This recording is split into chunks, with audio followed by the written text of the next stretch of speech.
Трагичната судбина, но и инспиративниот живот и дело на Коста Солев Рацин и денес никого не остава рамнодушен.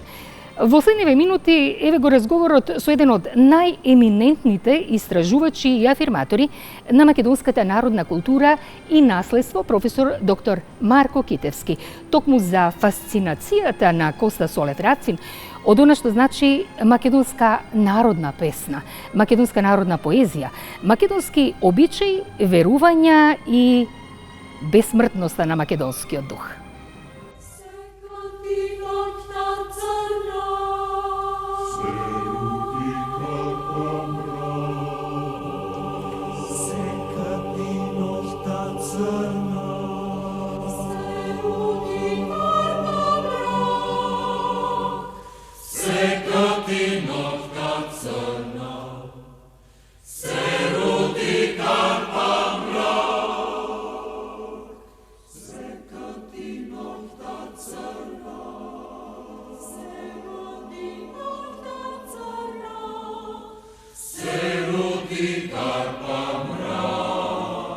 Има луѓе кои што малку зборувале, малку напишале, но сепак секој нивни збор се запаметил и не се заборавал. Една од таквите личности е и Кочо Рацин. Тој не остави обемно творештво, но тоа што го остави навистина значи многу нешто за македонскиот народ. Рацин беше најафирмирана личност во меѓувоениот период од Македонија. Тој и како поет, и како интелектуалец, и како комунист беше познат на целиот југословенски простор и имаше врски со најпознатите југословенски интелектуалци, со Крлежа, со Галогажа, со Тоне Селишкар, со другите, сите уредници на напредните списанија во тоа време. Во 1939 година Рацин ја објави збирката Бели мугри, која што со одушевување беше пречекана од целата публика, значи и од интелектуалните слоеви, и од комунистите, од сите, и беше високо оценета. Ниту една друга збирка не е така спонтано прифатена како Бели мугри на Кочо Рацин. Првата збирка песни Бели мугри, почната можеби на бреговите на Вардар во родниот град, а завршена во долгите ноќи помеѓу 1938 и 1939 година во станот на Александар Вучов во Белград, Кочо Рацин сакал да ги отпечати, каде и да е, но издавач тешко се наоѓал, зашто Бели мугри се пишувани на македонски. Есента 1939 година Рацин се наоѓа во Загреб, каде што низа негови истомисленици, напредни младенци, работници и интелектуалци му помагаат да ја отпечати збирката. Во малото загорско градче Самобор му наоѓаат издавач. Овде, во оваа зграда, пред Втората светска војна се наоѓала печатницата на Драгутин Шпулер, во која се отпечатени Бели мугри. Таа беше манифест на една генерација. Манифест на она генерација од 40-тите години, но ја представуваше врската и со минатите генерации, ја поврзуваше, значи, тогашноста, како и сегашноста наша со изминатите генерации, со преродбата и така натаму. Тоа е затоа што Рацин се подпре на фолклорот. Рацин, кога ја совлада веќе поетиката на социјалната литература, кога стана познат по песните со социјална содржина што ги објавуваше, тој се врати на народната песна, затоа што преку неја најдобро го одразуваше духот на работниците, на тутунарите, на копачите, на оние негови грнчари од Велес. Затоа тој се врати на поетиката на народната песна и со неја изгради творештво кое што е така високо вреднувано и кое што има високи вредности. Нема ли срце? Нема ли срце на срце срцето? Срце ширини широко, срце длабини длабоко. Срце цел свет да загарне па да ја завија гради малечко. Нема ли бел ден? Нема ли ден да е над деновите? Ден Sonce, višen, visoko, den, more, širen, široko. Sonce da zapre, da stoji vreme to začudeno. Srce to stega obrači i pliska zname alovo. Srce to što se otvora i širi širno, široko, celi svet da zagrne. Погрешно е да се мисли, да се зборува дека Рациновото дело е всушност на нешто реплика на народната песна. Тоа представуваше надоградување на народната песна. Рацин ги користеше најубавите примери од стихови, од метрика, од символика, од сите оние убави работи што ги имаше народната песна.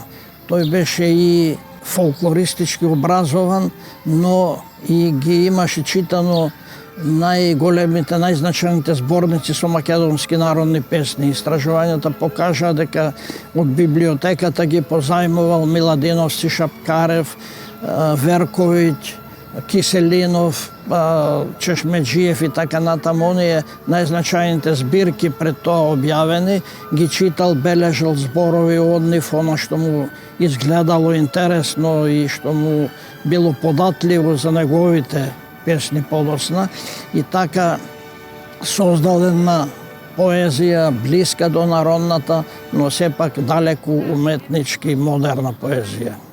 To je za mene bilo osnovno u toj poeziji, što je ona izražavala one dubinske težnje, one dubinske nade, stremljenja makedonskog naroda, što je to bila poezija koja je, izražavajući to, bila vrlo lična, vrlo tanana, vrlo osjetljiva i sensibilna i na značenje i na lepotu reči. Ja sam prvi put doživeo lepotu makedonskog jezika, njegovu posebnost, njegovu svojebitnost, upravo preko te poezije. Рацин покажува одушевување од народната песна.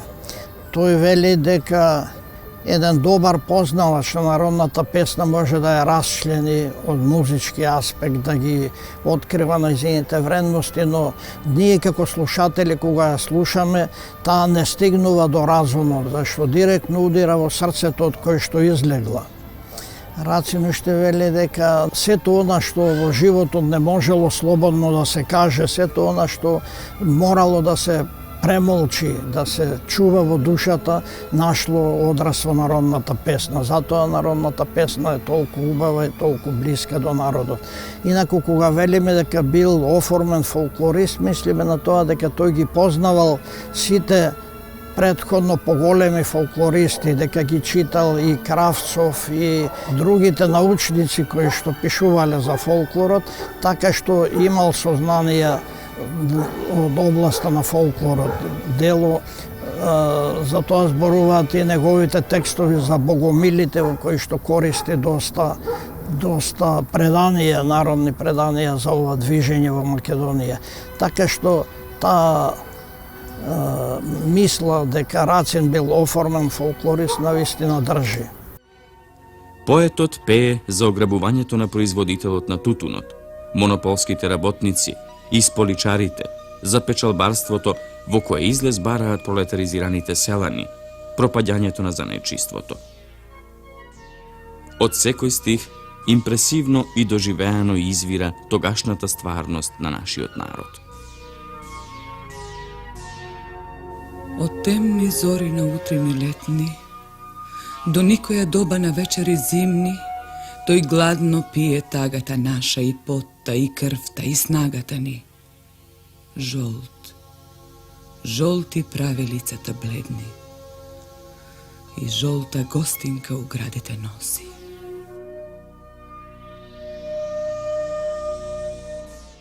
Семејството на Рацин, куќата на Рацин, живеела со фолклорот.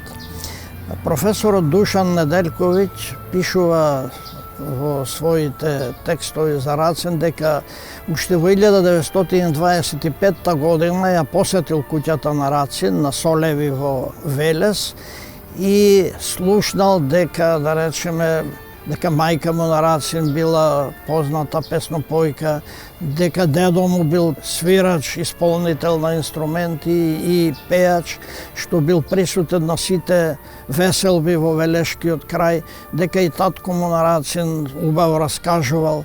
И Неделковиќ вели дека го задолжил Рацина да му запише народни умотворби од неговото семејство и вели по неколку месеци тој дојде во Скопје на факултетот и ми донесе еден голем тефтер со наслов Илинденски традиции. Тука се содржаа големи вредности, меѓутоа тој тефтер, како што вели Неделковиќ, настрадал 1941 година на 6 април при бомбардирањето на Белград, кога била запалена и куќата на Неделковиќ. И професорот Пенушлиски во 1963 година ја посетил куќата на Рацинови во Велес и од мајката на Рацин слушал дека Рацин многу ја сакал народната песна, дека не само што нивниот дом бил дом на песната и приказната и на фолклорот, туку Рацин многу ги сакал песните, особено Татунчо, на струга Дуќан да имам и некои други песни што таа му ги споменала. Така што можеме да речеме дека тоа е оној дел од животот на Рацин, кога Рацин имал интерес за фолклорот, но подоцна Рацин објави 2 збирки со народни песни и други материјали во Народно-слободителната војна. Значи, едната ја објавил 1943 година во базата на партизанската печатница во Лопушник. Ја објавил збирката Македонски народно-слободителни песни, прв дел, а втората збирка е најдена во неговата торба, па е објавена подоцна во Битукше во печатницата. И треба да се каже дека овие збирки не носат наслов народни песни, туку македонски народно-слободителни песни. Не се тоа сите народни песни, иако има народни песни и линденски и други песни, меѓутоа има доста и авторски песни на Венко Марковски, на други автори и на Рацин се разбира. Има доста маршеви, масовни песни што тогаш биле популарни и Рацин не ги чувствувал тие сите како народни песни. Според поетиката на народната песна, според природата на народната песна, тие не биле народни и затоа им ставил таков наслов народно-слободителни. Меѓутоа, Рацин не можел да не го стави македонското име во насловот, затоа што во тоа време веќе македонското име било афирмирано на прагот на слободата, што велиме веќе 43 година, со многу елементи на македонската национална самобитност.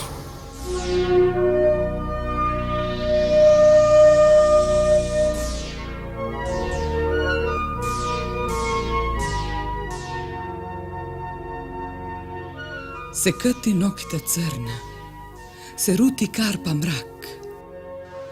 И петли в село пеат, и зората се зори. Над карпа в крв се мие, и темнината пие. Силно светнал ден.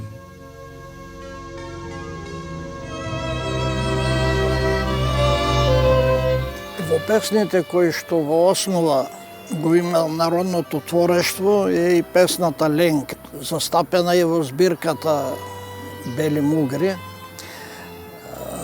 Важно е што Рацин потекнува од народната средина, што народната песна ја не само што ја читал од зборниците, туку ја слушал. Од устната традиција, од оралната традиција потекнува. Во песната Ленка гледаме всушност елементи на 2 македонски народни песни. Едната е Билја на платно белеше, која што е и застапена како поднаслов на оваа песна, мото на оваа песна, и другата е Марика мома убава. Градацијата кај Ленка прва година помина грудка в срцето и легна, втора година помина болест ја в град Искина, трета година помина земјата на Ленка покри снагата, не асоцирана песната Марика мома убава, прва година мајка и рече мала е нашата Марика, втора година болна е нашата Марика, трета година почина нашата Марика и така натаму, но треба да се каже и тоа дека во тоа време кога е создадена оваа песна, песната за Марика била популарна преку интерпретациите на Васил Хаджиманов на Радио Белград и Радио Загреб. Значи, Рацин од оралната традиција, од оралното наследство користел, од она што го слушал, не само од она што го читал. Затоа неговите песни има толку длабока порака. Мајка и вели говори. Откако Ленка остави кошула тенка ленена недовезена на разбор и на наломи отиде Тутун да реди монопол, лицето и се измени. Веги падна ја надолу и усти свија кораво. Не беше Ленка родена за тие пусти тутуни. Тутуни жолти отрови, загради китки розови.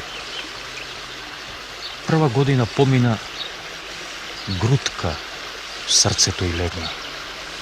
Втора година намина болест ја вгради Искина. Трета година земјата на Ленка покри снагата. И ноќе, кога месечко кропи со свила виеше, ветерчо тихо над неа жална и тага рееше.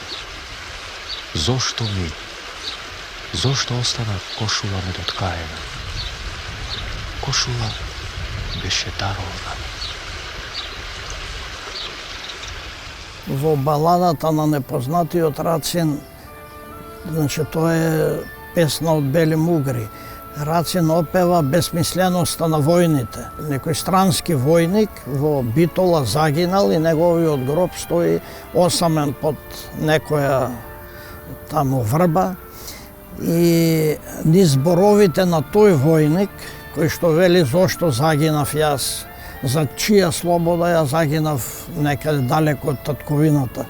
И тој вели, тие што гинат за татковината, нив ги опеваат генерациите.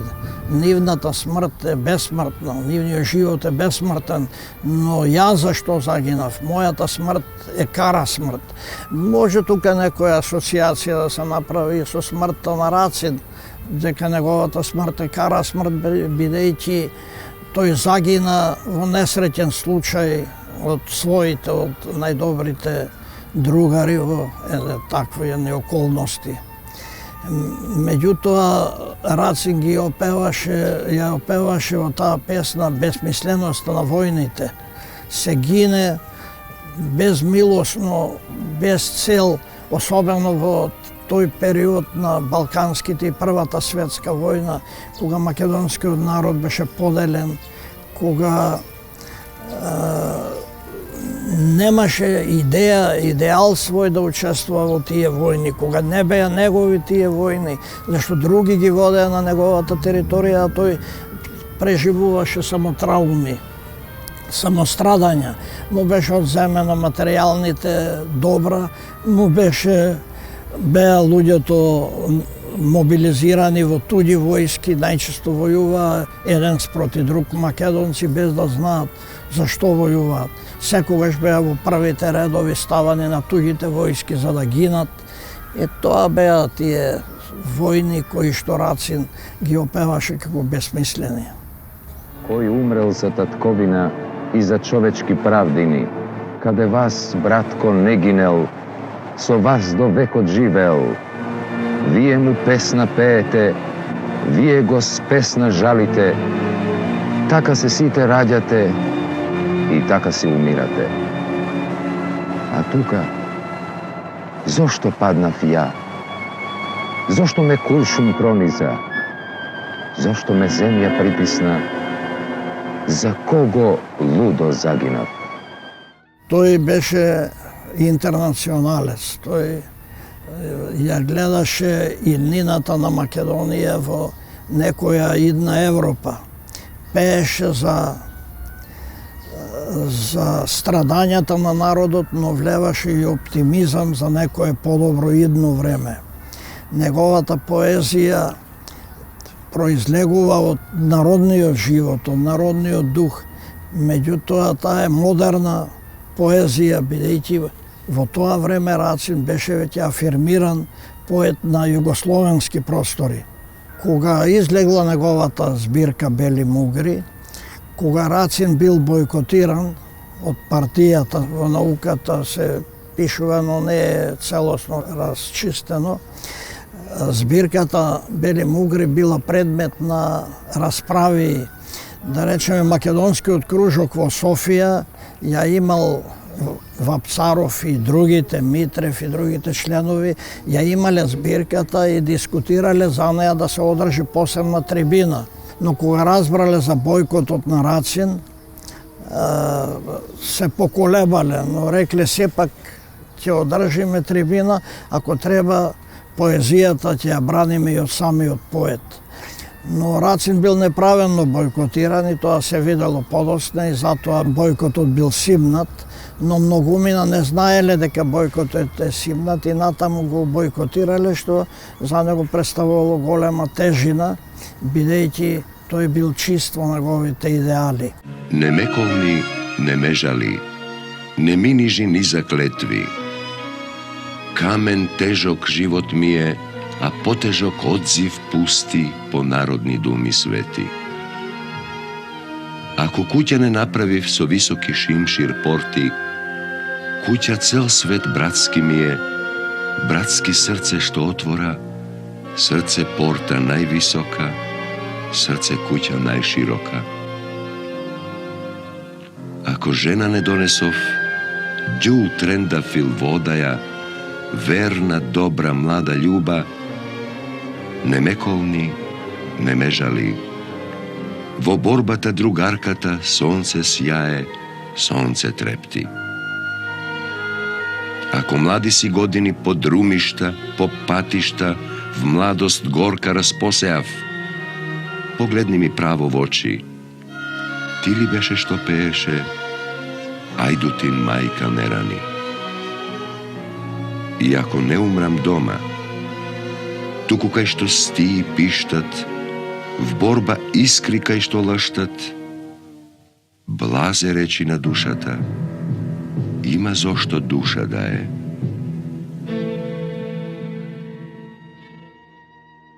Делото на Рацин треба повеќе да е застапено во наставните програми. За Рацин веќе се изгради една легенда, еден култ.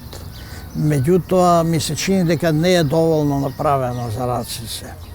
Јас сете предлагам моштите на Рацин да се стават во еден саркофаг и во Велес во центарот на градот, или во црквата Свети Кирил и Методи, или во Свети Пантелеймон, да бидат секогаш достапни за народот, да стане тоа светилиште за македонскиот народ, како што на денот на раѓањето и загинувањето на Гоце Делчев одиме на неговиот гроб во црквата Свети Спас, така да се оди на гробот на Рацин во Велес. Рацин го заслужи тоа, го заслужи и за нашава и за едните генерации.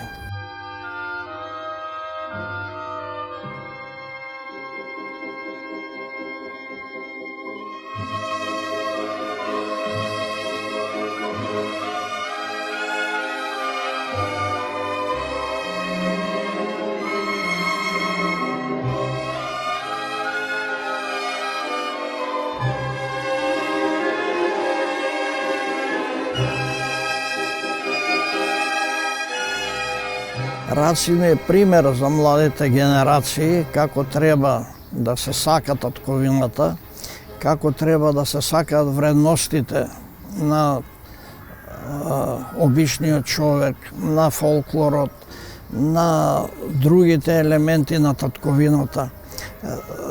Творештвото на Рацин, особено Бели мугри и песните на македонски јазик се толку лесни за читање и за паметење, што треба секој македонец да ги знае на памет. Тие се едно знаме, еден манифест на македонскиот народ, што ќе остане за секогаш. Ете една вредност, зашто ќе ги спојува генерациите сегашната со минатите генерации. Ако за Миладиновци беше речено дека го забрзаа времето, ако за илинденската генерација, за Гоце, Мисирков и другите беше речено дека го дефинираа националниот идеал, Рациновата генерација ја создаде македонската држава и ја афирмира многу пошироко. Рацин загина пред да се создаде македонската држава, но неговото дело е втиснато во темелите на Македонија, на македонската држава и од тоа време и сегашната наша држава.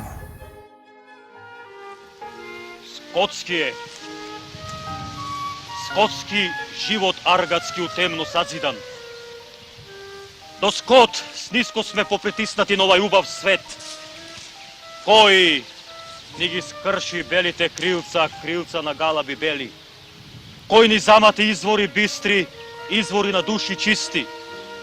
И кој раздвои човек од човека со зид.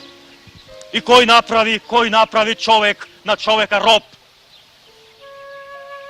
Да човек од човек да страда, тегне, бега од лулка до гроб.